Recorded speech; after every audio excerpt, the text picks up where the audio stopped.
Trading with SSP या माझ्या YouTube चॅनलवरती आपल्या सगळ्यांचे मनापासून स्वागत आहे. तर आज आपण 14 मार्च 2024साठी निफ्टी इंडेक्स चार्टवरती लेवल ड्रॉ करणार आहोत.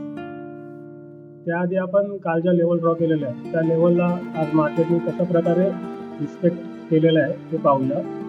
तर चला तर माझ्या कंप्लीट स्क्रीनवरती आपण पाहूया. तर तुम्ही आता इथे स्क्रीनवर पाहू शकता काल ज्या आपण लेवल ड्रॉ केल्या होत्या त्या लेवलला मार्केटने आपल्या चांगल्या प्रकारे रिस्पेक्ट केलेला आहे. पाहू शकता इथे आज आपल्याला दिवसभरामध्ये 2 ट्रेड दिलेले आहेत मार्केटने.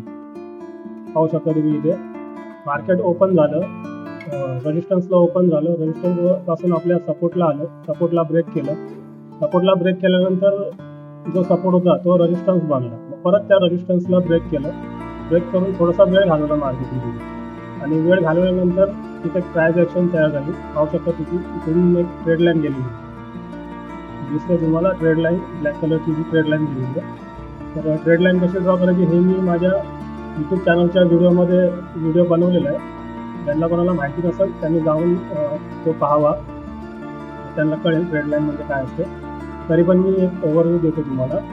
ट्रेड लाईन ड्रॉ करताना 2 स्विंगचे आपल्याला लो कनेक्ट करायचे असतात.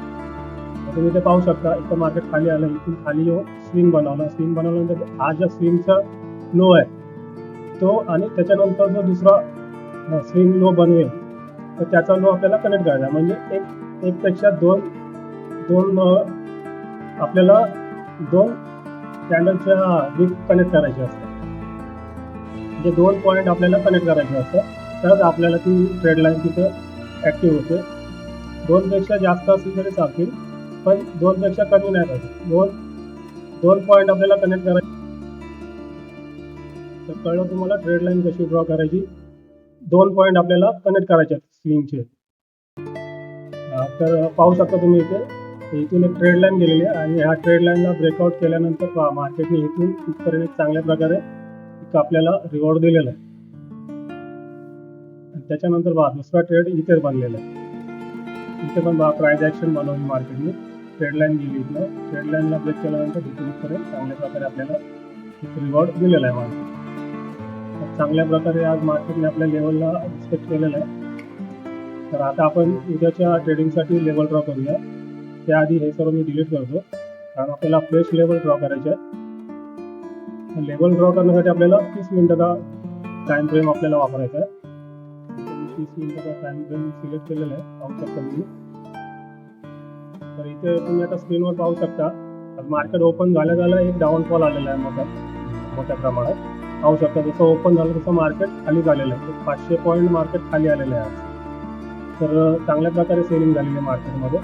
तर इथे आपल्याला एक रेजिस्टन्स दिसतोय, तर हा आपण एक रेजिस्टन्स ड्रॉ करूया. इथून आपण एक हॉरिझॉन्टल लाईन घेऊन एक झोन ड्रॉ करूया.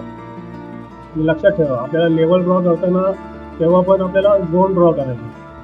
तर झोन का ड्रॉ करायचा, तर झोन ड्रॉ करण्याच्या मागे कारण हे आहे की तेव्हा पण तुम्ही लक्षात ठेवा प्राइस जेव्हा आपल्या लेवलला येते तेव्हा लेवलला टच करत नाही. टच न करताच त्याच्या खालनं प्राइस रिव्हर्स फिरते खालच्या साईड. अशा वेळेस काय होतं आपल्याला एंट्री नाही भेटत किंवा आपलं डिसिजन चुकतं. त्याच्यामुळं लक्षात ठेवा कधी पण लेवल ड्रॉ करताना आपल्याला झोन ड्रॉ करायचा. त्याच्यामुळं काय होतं आपल्याला एक ट्रेडिंगमध्ये डिसिजन घ्यायला एक सोपं होतं, म्हणजे आपली चुकीची एंट्री होत नाही. ही गोष्ट तुम्ही लक्षात ठेवा. लेवल ड्रॉ करताना नेहमी झोन ड्रॉ करायचा. तर हा झाला आपला पहिला झोन म्हणजे पहिला रेजिस्टन्स. त्याच्यानंतर अजून आपण खाली पाहूया कुठे भेटतोय का. तर इथे पहा आजच्या दिवसामध्ये इथे अजून एक आपल्याला इथे रेजिस्टन्स दिसतोय, तो पण ड्रॉ करूया. त्याला पण आपण झोन बनवूया.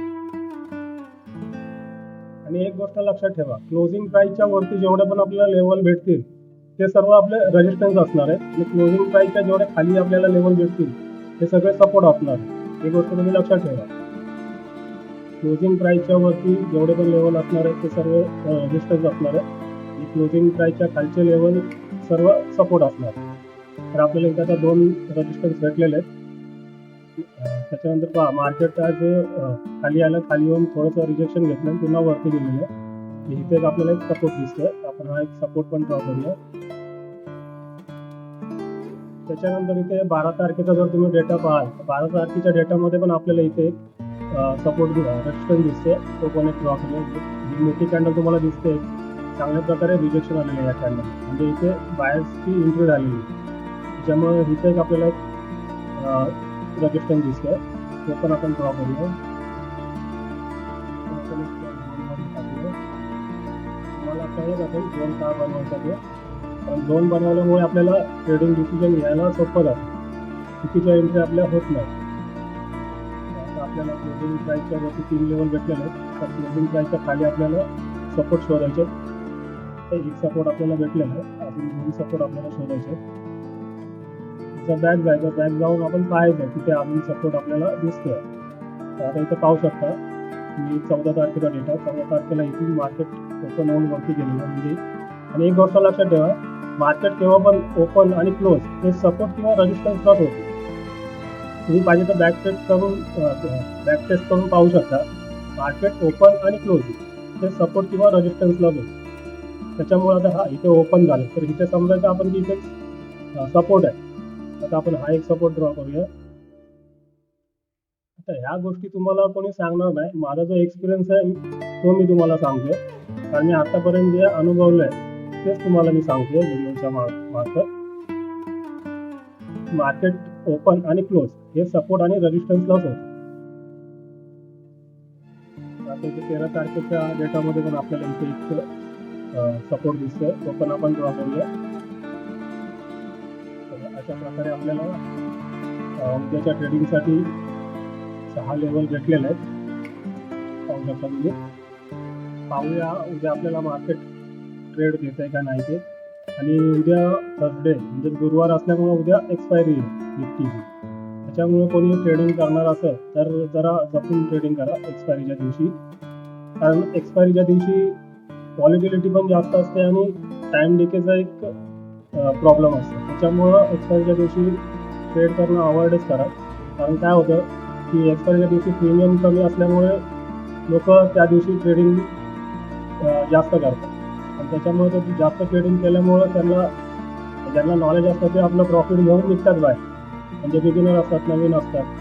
त्याचं कोणाचं तरी ऐकून बाबा एक्सपायरीला प्रीमियम कमी असतं तर एक्सपायरीला ट्रेड करत नाही, असं कोणी सांगितलं असेल. असं कोणी सांगून जर तुम्ही जर तसं करत असाल तर तसं करू नका. शक्यतो एक्सपायरीच्या दिवशी ट्रेडिंग करणं अवॉइडच करा. जरी समजा केली तुम्ही ट्रेडिंग तर सकाळचा जो टाईम आहे, मार्केट 9:15ला ओपन होतं, 9:15 ते 1 ह्याच्या आतमध्ये जर तुम्हाला ट्रेड भेटला तरच ट्रेड करा, आणि त्यापेक्षा दुपारनंतर ट्रेड करू नका. तुम्हाला नॉलेज असेल चांगलं त्या गोष्टीबद्दल तर तुम्ही करू शकता, आणि शक्यतो एक्सपायरीच्या दिवशी ॲट द मनीलाच ट्रेडिंग करावी, ॲट द मनी किंवा in the money. Out of the Manila trading नाही करावी. आता ह्याच्यामध्ये ज्यांना माहिती असेल ऑप्शन ट्रेडिंग काय असतं किंवा in the money, out of the money, option trading काय आहे हे माहिती असेल, जे थोडेफार जुने असतील मार्केटमध्ये, म्हणजे एकदमच बिगिनर आहे, त्यांना काय माहिती नाही मार्केटबद्दल, त्यांना हे कळणार नाही ऑप्शन चेन किंवा in the money, out of the money काय आहे ते. तर आता ह्याच्यावरती पण मी व्हिडिओ बनवणार आहे, हळूहळू एक टॉपिक पूर्ण करत जाणार आहे मी. आता आपला कॅन्डलस्टिक पॅटर्नचा टॉपिक झालेला आहे, आणि आता सध्या चार्ट पॅटर्नचा टॉपिक चालू आहे. तर चार्ट पॅटर्नचा टॉपिक संपल्यानंतर आपण ऑप्शन चेनचा टॉपिक चालू करणार आहोत. हळूहळू मी तुम्हाला सर्व गोष्टी सांगेन व्हिडिओच्या माध्यमातून. इथे व्हिडिओ पाहून तुम्ही स्वतः शिकण्याचा प्रयत्न करा आणि प्रॅक्टिस करा. कारण शेअर मार्केट हे 1 आणि 2 किंवा 1-2 महिन्यामध्ये शिकण्यासारखी गोष्ट नाही आहे, तर तुम्हाला त्याला वेळ द्यावा लागेल. जेवढा वेळ द्याल तुम्ही तेवढंच तुम्हाला मार्केट बेनिफिट देईल. तर तुम्ही विचार कराल त्याचे व्हिडिओ बघून 1 आणि 2 दिवसात किंवा 1-2 महिन्यामध्ये मी शिकेन, तर हे शक्य नाही आहे. आता आपण थोडं डेली टाईम फ्रेमवरती नजर टाकूया. डेली टाईम फ्रेम आपल्याला काय सांगतो डेली कॅन्डल, तर त्या दिवशी तुम्ही हाईड करतो म्हणजे आपल्याला दिसेल. डेली कॅन्डलवरून आपल्याला एक ओव्हरव्ह्यू भेटतो की बाबा दुसऱ्या दिवशी मार्केट काय करू शकतं किंवा मार्केटचा कुठे जाण्याची चान्सेस आहेत ते आपल्याला एक आयडिया येते डेली कॅन्डल पाहून. इथे पाहू शकता तुम्ही डेली कॅन्डल, तर आपल्याला इथे इनडिसिजन कॅन्डल बनलेली दिसते, म्हणजे डिसिजन नाही, म्हणजे मार्केट खाली आलेलं आहे एवढं, पण ग्रीनमध्ये क्लोज झालेलं आहे मार्केट, पॉझिटिव्ह क्लोज झालेलं आहे. त्याच्यामुळे इथे इनडिसिजन आहे. उद्या काही होऊ शकतं, मार्केटवरती पण जाऊ शकतं. उद्या एक्सपायरी असल्यामुळे आपण नाही कन्फर्म करू शकत की मार्केट कुठे जाईल. जेव्हा अशी इनडिसिजन कॅन्डल बनते तेव्हा तर आपण प्रेडिक्ट करायचंच नाही की किती मार्केट इकडे जाईल किंवा तिकडे जाईल. शक्यतो आपलं, मी तर तुम्हाला आधीच माझ्या व्हिडिओमध्ये सांगितलेलं, मार्केट कुठेही जाऊन द्या, आपल्याला फक्त आपल्या लेवलला प्राईस आली आणि तिथे प्राईस ॲक्शन झाली, प्राईस ॲक्शन झाल्यानंतर आपल्या ट्रेड लाईनला ब्रेकआउट भेटला तरच आपल्याला एंट्री करायची, नाहीतर आपल्याला एंट्री करायची नाही आहे मार्केटमध्ये. त्याच्यामुळं मार्केट कुठेही जाऊ, त्याच्याशी काय आपल्याला घेणं देणं नाही आहे. आपल्याला फक्त आपलं प्रॉफिट घ्यायचं आहे मार्केटमधून आणि बाहेर निघायचं. त्यामुळे तुम्हाला हे होतं आपलं उद्याचं ट्रेडिंगसाठी ॲनालिसिस प्रिडिक्शन. तर माझा हा व्हिडिओ तुम्हाला आवडला असेल तर लाईक, शेअर आणि सबस्क्राईब करा. धन्यवाद.